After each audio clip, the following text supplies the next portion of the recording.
এখানে দিনের পর দিন থাকাটা সবারই চোখে লাগছিল। দিন রাত অসম্মানিত হচ্ছিল।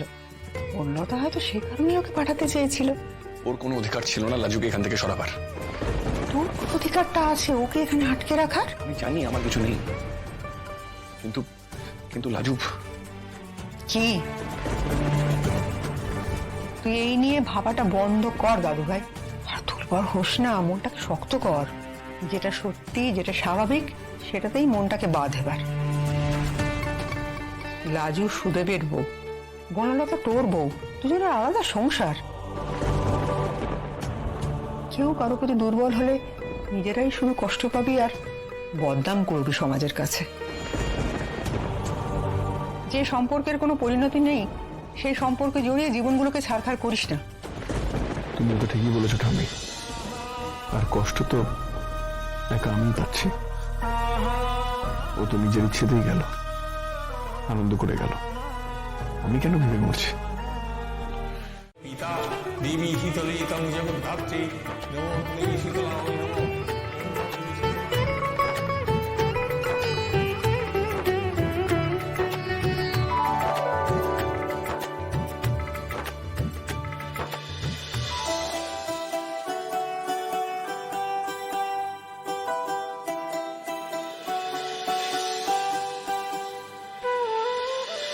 ওম নমামি দেবী শীতলাং তাপসাং পীতম্বরীং। ওম নমো দেবী শীতলায় নমঃ। ওম নমো মর্জন্যায় পূর্ণকুম্ভ।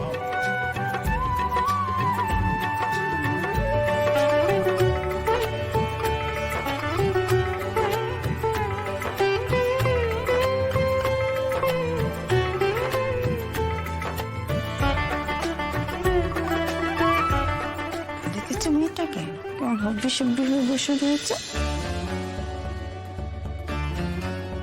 দেখে তো মনে হচ্ছে যেন বাজা মাছটা উল্টে খেতে পারিনি। আরে জানো তো, আমাদের সুদেবের মতো বোকা হবার ছেলে পেয়েছে বলেই তো ভুলিয়ে বালিয়ে এখানে ঢুকতে পেরেছে।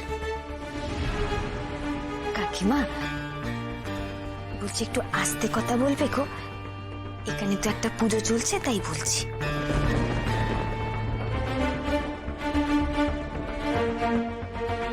রাজু, তোর কি হবে রে আর কয়েকটা ঘন্টা পরে?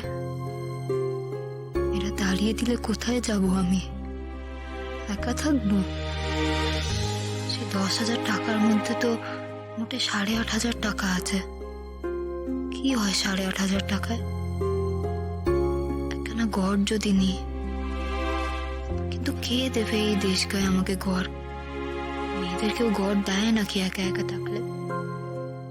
এখানে তো হস্টেলও পাবো না। সেই টাউনে মেয়েদের হস্টেল আছে বটে, কিন্তু তারাও যদি জানে যে আমাকে আমার বরের ঘরে চরিত্রের জন্য থাকতে দেয়নি, তবে তারাও কি আমাকে থাকতে দেবে?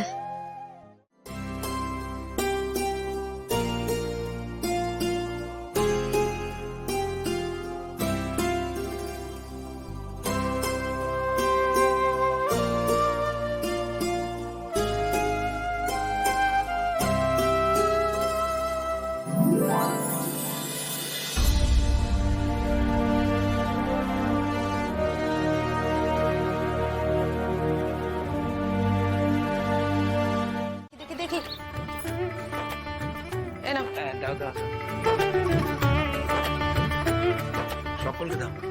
ওরে এদিকে আগে ঠাকুরের ঠান্ডা করো মাথা। দেখি বলছিলাম মোড়ল মশাইকে একটু দেন দেন দেন। বড় বৌমা, তুমি দীপাকে সঙ্গে নিয়ে একটু পেশাদ গুলো বেড়ে রাখো আরো বেশি বেশি করে।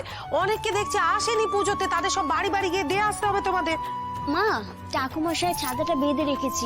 আচ্ছা, এই শাড়ি আর গামছাটা ঠাকুমশাই তো মা? হ্যাঁ, ও সবই আমার পাওনা। তবে মা এই চাল কলাটা একটু আলাদা আলাদা করে দিও, যেন মাখামাখি না হয়। ঠিক আছে।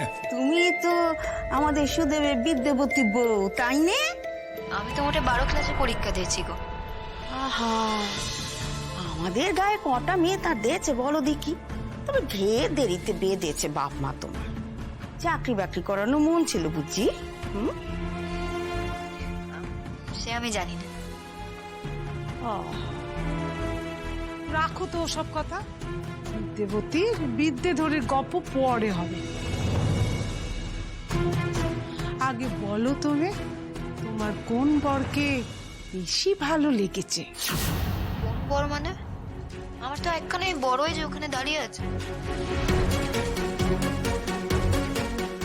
আরে ও তোমার এক কানে বস, সে তো আমরা জানি গমি, কিন্তু কলকাতায় যে বাড়িতে তুমি ছেলে সেখানে তো শুনেছি নাকি তোমরা স্বামী আর স্ত্রীর মতো ছেলে। ওই লোকটা কেমন গা? কার কাছে শুনেছো গো তুমি এই কথাটা? আমাকে একটু বলো, আমি তার সাথে একটু কথা বলি। চুপছো কেন? আসলে আমাদের গ্রামের দেশে আগে তো কখনো এরকম কাণ্ড দেখিনি আমরা, যে বউ বিয়ে করে চলে যায় অন্য কারোর ঘরে গড় করতে, সেখানে 8 মাস গড় করে, আবার এখানে এসে দিব্যি বউ সেজে সংসার করছে। কি হলো লাজু, কি কথা হচ্ছে এখানে? হ্যাঁ কি গো পদ্ম, কি কথা হচ্ছে আমাদের লাজুর সাথে? না, এই জিজ্ঞেস করছিলাম ওকে, ও কোন শ্বশুর বাড়ি বেশি ভালো লেগেছে। মানে তোমাদের তো স্বভাব চরিত্রের একটু বদল হলো না গো পদ্ম?